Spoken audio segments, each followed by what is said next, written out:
வணக்க நண்பர்களே, நாம் இன்றைக்கி இந்த வீடியோவில் சித்ரா பௌர்ணமி பூஜை முறைகள் பற்றிய செய்திகளை தான் பார்க்க போகிறோம். சித்ரா பௌர்ணமி நாள் பாவ நிவர்த்திக்கும் சித்திரகுப்தர் அருளுக்கும் மிக சிறந்த நாளாக கருதப்படுது. இந்த நாளில் சரியான முறையில் நாம் பூஜை செய்தோன்னா புண்ணியம் பெருகும் அப்படிங்கிறது நம்முடைய நம்பிக்கை. அதிகாலையில் எழுந்து ஸ்நானம் செய்வது ரொம்ப நல்லது. அதுலேயும் பார்த்திங்கன்னா நதி, குளம், கடலில் ஸ்நானம் செய்தால் ரொம்ப சிறப்பு.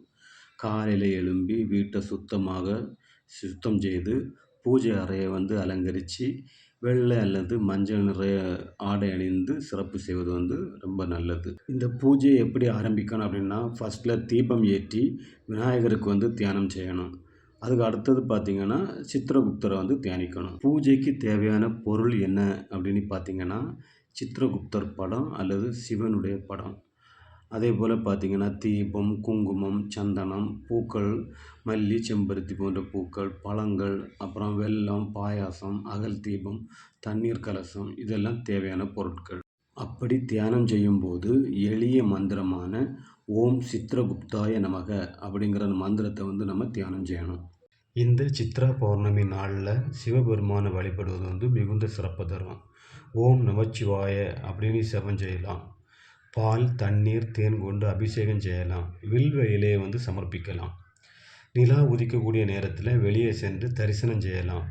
அதே போல் நிலாவுக்கு தீபம் காட்டலாம். தண்ணீரை அர்ப்பணம் செய்யலாம். நம்ம மனசில் இருக்கக்கூடிய விருப்பங்களை நினச்சி பிரார்த்தனை செய்யலாம். இந்த நாளில் நாம் செய்யக்கூடிய நெய்வேத்தியங்கள் எதெல்லாம் அப்படின்னு பார்த்திங்கன்னா, பாயாசம், சாதம், பருப்பு, வெல்லம், பொங்கல், பழங்கள். இந்த சித்ரா பௌர்ணமி அன்னைக்கு ஏழை எளிய மக்களுக்கு அன்னதானம் செய்வது மிகப்பெரிய புண்ணியம் கிடைக்கும். அதே போல் ஏழை எளிய மக்களுக்கு உணவு, உடை வழங்குவதும் பசு, பறவைகளுக்கு உணவு அளிப்பதும் சிறந்த புண்ணியத்தை தரும். அதே போல் நம்முடைய முன்னோர்களுக்கு தண்ணீர், திலம் கொண்டு தர்ப்பணம் செய்தோன்னா நமக்கு இருக்கக்கூடிய பித்ரு தோஷம் குறையும் அப்படின்னு சொல்கிறாங்க. அதே போல் முழு நாளும் விரதம் இருக்கலாம். அல்லனா பால் பழம் எடுத்துக்கலாம். சாயந்தரம் அதாவது மாலை பூஜைக்கு பிறகு உணவு நம்ம எடுத்துக்கலாம்.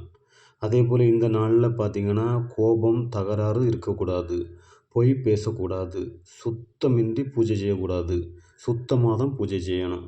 இப்படி இந்த முறையில் நாம் பூஜை செய்தோன்னா நம்முடைய பாவங்கள் எல்லாம் நீங்கும். மன அமைதி கிடைக்கும். வாழ்க்கையில் முன்னேற்றம் ஏற்படும். சித்திரகுப்தருடைய அருள் கிடைக்கும். சித்ரா பௌர்ணமி பூஜை என்பது வெறும் சடங்கு மட்டும் இல்லை. அது வாழ்க்கையை சுத்தப்படுத்தும் ஆன்மீக வழிபாடு. மன சுத்தியுடன் பக்தியுடனும் இந்த பூஜையை நம்ம செய்தோன்னா நிச்சயமாக நல்ல பலன் கிடைக்கும்.